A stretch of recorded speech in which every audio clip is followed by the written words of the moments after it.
नमस्कार साथियों, स्वागत है आपका। देखिए यूपीएसआई 2025 इसकी तैयारी लगातार हमारे चैनल पे चल रही है। आज हम बात करेंगे क्योंकि बहुत दिन हो गए क्लास करते करते, तो थोड़ा बच्चों को ये बताना ज़रूरी है कि कैसे पढ़ा जाए कि इसमें नंबर आए। जो भी मैं आपको यहाँ पे बताऊँगा इस क्लास में, यदि आप वो करेंगे तो आपका नंबर 100% आ जाएगा। भले ही आप कैसे भी पढ़ें, यूपीएसआई में नंबर लाने के लिए आपको 6 घंटे पढ़ाई नहीं करनी है।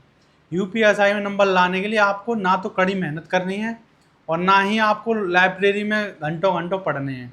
जो लोग भी ये कहते हैं कि ज़्यादा मेहनत करने से, ज़्यादा पढ़ने से ही नंबर आता है, वो गलत कहते हैं।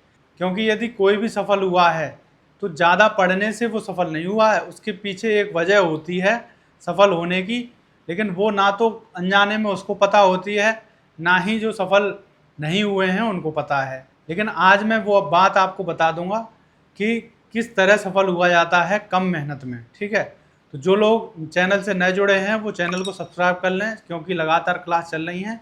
और जैसा कि मैंने आपसे कहा है कि यूपीएसआई बनने के लिए ज़्यादा मेहनत की आवश्यकता नहीं है। यदि आप दिन में मात्र 1 से 2 घंटे भी पढ़ रहे हैं तो आप यूपीएसआई में 100% सिलेक्शन ले सकते हैं। ठीक है, तो चलिए शुरू करते हैं आज की क्लास में, जो कि ये है कि यूपीएसआई की पढ़ाई कैसे करें जिससे कि 100% सफलता मिले।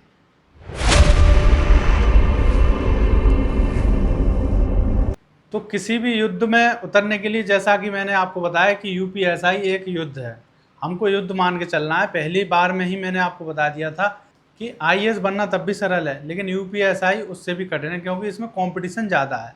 जहां आईएएस में केवल 2 से 3 लाख लोग ही फॉर्म डालते हैं और फाइनल में केवल 10,000 पहुँचते हैं, लेकिन यूपीएसआई में क्या है, लास्ट तक रेस बनी रहती है।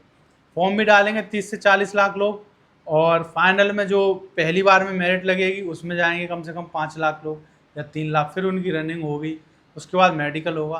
तो इसमें लगातार कंपटीशन चलता रहता है। लेकिन सबसे बड़ा कंपटीशन जो है वो है आपका ये 160 नंबर का पेपर, क्योंकि यही डिसाइड कर देगा आपका 99% कि आप इसमें यूपीएसआई बनेंगे या नहीं। 1% तो आपको केवल रनिंग करनी है। ठीक है, वो आराम से हो ही जाएगी, इतनी कठिन नहीं है। 28 मिनट में 5 किलोमीटर है लड़कों के लिए, और लड़कियों के लिए 14 मिनट में। ठीक है, तो सबसे मेन चीज़ क्या है इसमें, 160 में से कितने नंबर लाएं कि हमें 100% ये विश्वास हो जाए पेपर देने के बाद कि हमारा सिलेक्शन हो जाएगा। तो इसमें से आपको यदि 130 नंबर आप ले आए 160 में से, तो 100% आपका सिलेक्शन हो जाएगा। ठीक है, 130 के कितने नंबर बने आपके, 130 क्वेश्चन आपको ठीक करने हैं 160 में से। ठीक है, नेगेटिव तो है ही नहीं इसमें, 130 आराम से आपको करने हैं।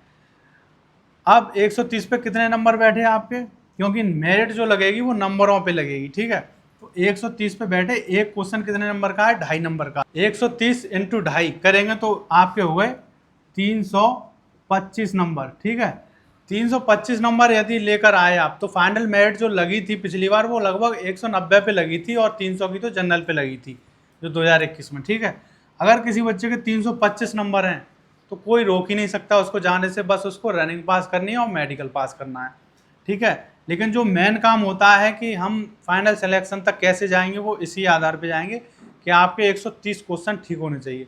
अब 130 क्वेश्चन ठीक होने के लिए सबसे मेन चीज़ है कि आपको इन 4 पार्टों में से किस में मेहनत ज़्यादा करनी है कि 130 नंबर, मतलब 130 क्वेश्चन आप ठीक कर सकें। ज़्यादातर बच्चे मैथ से डरते हैं, 40 नंबर का मैथ। पहली बात तो यह है 40 नंबर का मैथ नहीं आता, 20 नंबर का आपका मैथ आएगा, प्लस 20 नंबर की आपकी मानसिक योग्यता आएगी, जो कि उसमें रीजनिंग भी होती है, और पुलिस के लिए जो पूछे जाते हैं कि इस स्थिति में आप क्या करेंगे, उस टाइप के क्वेश्चन भी होते हैं। तो 20 नंबर के मैथ है। अब मान लीजिए किसी पे मैं मान के चल रहा हूँ, कोई लड़की हो चाहे लड़का हो, मैथ बिल्कुल नहीं आती उस पर। ठीक है, तब भी इसमें सिंप्लीफिकेशन के करीब 10 क्वेश्चन होंगे, तो 10 क्वेश्चन वो आराम से कर सकता है। यदि हमारे चैनल पे पढ़ेगा तो आराम से सिखा दूंगा मैं। तो 10 क्वेश्चन ये हो गए, और इन 20 में से 15 क्वेश्चन कर लेगा, तो आराम से 25 क्वेश्चन कहीं नहीं गए। अगर वो डेली 1 घंटे भी मेरी क्लास देखेगा, प्लस थोड़ी मेहनत कर लेगा मैथ में आधा घंटे 1 घंटे, तो आराम से उसके 25 नंबर आ जाएंगे संख्यात्मक मानसिक योग्यता में, जिससे वो डरता है मैथ में। अब सबसे ज़रूरी चीज़ क्या है मेरिट में आने के लिए, 130 क्वेश्चनों तक पहुंचने के लिए सबसे जो जरूरी चीज़ है वो ये 3 चीज़ें हैं। इनमें क्या है, मूल विधि चली रही है, संविधान और सामान्य ज्ञान। इसमें ही करंट अफेयर है। ये आपको केवल पढ़ना है, इसमें कोई ऐसी चीज़ नहीं है कि आपकी समझ में नहीं आएगी। यदि आप बैठ के आराम से पढ़ रहे हैं डेली 1 से 2 घंटे, 1 घंटे आपने इस पर लगा दिया, सामान्य ज्ञान, संविधान, मूल विधि, ठीक है, डेली नियम से।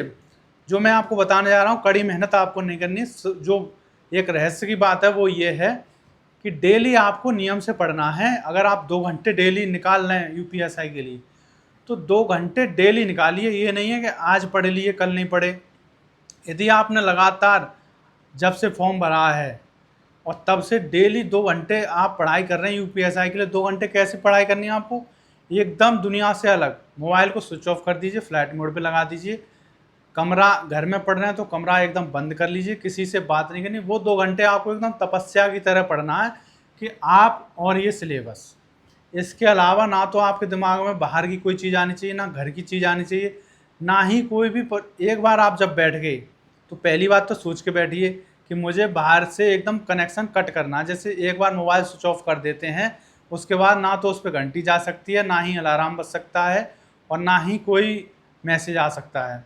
उसी तरह आप मोबाइल की सोच के अपने आप को मोबाइल मान लीजिए और अपने आप को स्विच ऑफ कर दीजिए, दुनियादारी से दूर, सारे कनेक्शन ख़त्म, फ्लाइट मोड पे अपने आप को लगा लीजिए। अब आप और केवल यूपीएसआई का जो युद्ध है, उस युद्ध में आपको कूदना है। और मैं कह रहा हूँ आपको केवल 2 घंटे ही पढ़ने की आवश्यकता है। यदि आपने नियम से 2 घंटे पढ़े, डेली 2 घंटे, डेली, एक दिन भी गैप नहीं होना चाहिए।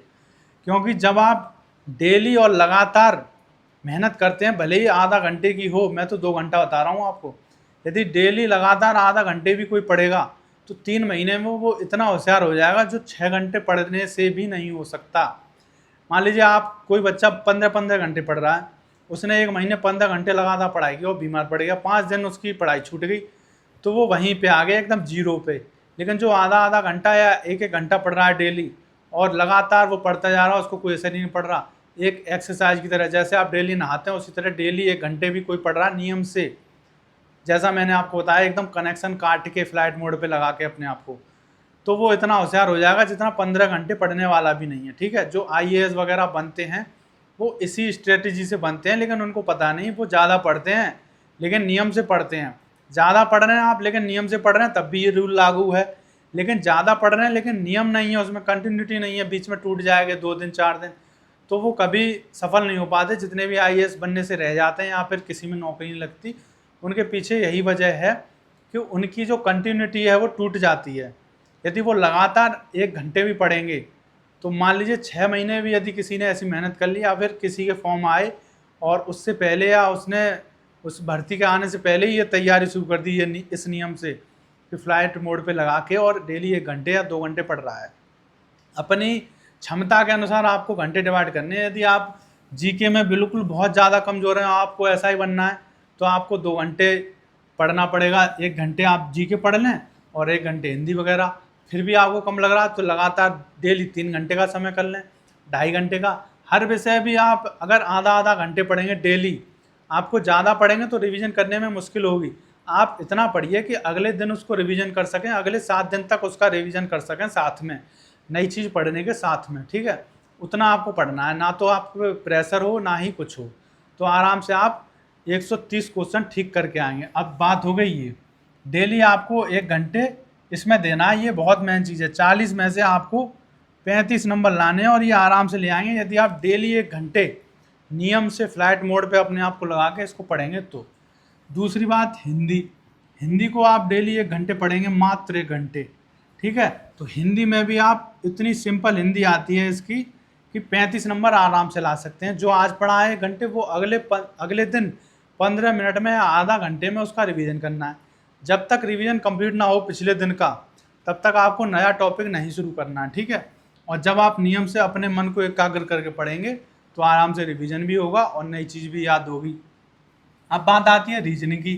रीजनिंग इतनी सरल आती है, 40 में से मान लीजिए केवल 6 क्वेश्चन ही ऐसे होंगे जो इतने टफ हों कि बच्चे पे ना हो पाए, तो उनको छोड़ दीजिए।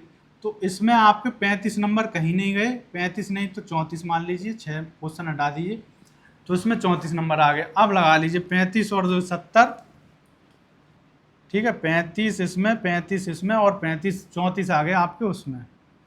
ठीक है, तो ये हो गया आपके 14 और ये 104। 104 नंबर आपके ये हो गए, ठीक है।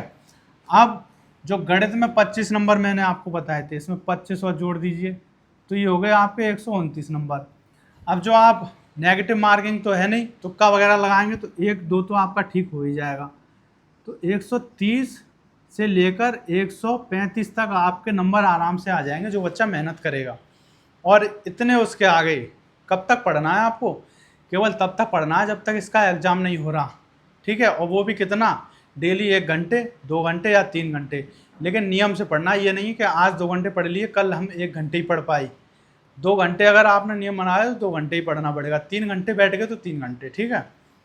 कभी कभी कम हो जाए कोई बात नहीं, लेकिन नियम से रिवीजन तो अगले दिन करना ही है आपको, नया टॉपिक पढ़ें चाहे ना पढ़ें, ठीक है। क्योंकि जो एक बार पढ़ लिया आपने, कम से कम वो तो ना भूलें पेपर तक, ठीक है। तो इस हिसाब से पढ़ेंगे तो 135 नंबर, 130 नंबर आपके आ जाएंगे। और यूपी पुलिस में आपका यूपीएसआई बनने का जो सपना है वो 100% पूरा हो जाएगा, ठीक है। तो इसी क्रम में पढ़िए, ना तो इससे डरने की आवश्यकता है, ना ही जो मेरिट बनाने की चीज़ें हैं वो आपकी मूल विधि, हिंदी और रीजनिंग, इससे ही मेरिट बनेगी। इसमें आपको 104 नंबर 100 से 100 प्लस लाने हैं, ठीक है। तो मिलते हैं अगली क्लास में, तब तक के लिए थैंक यू।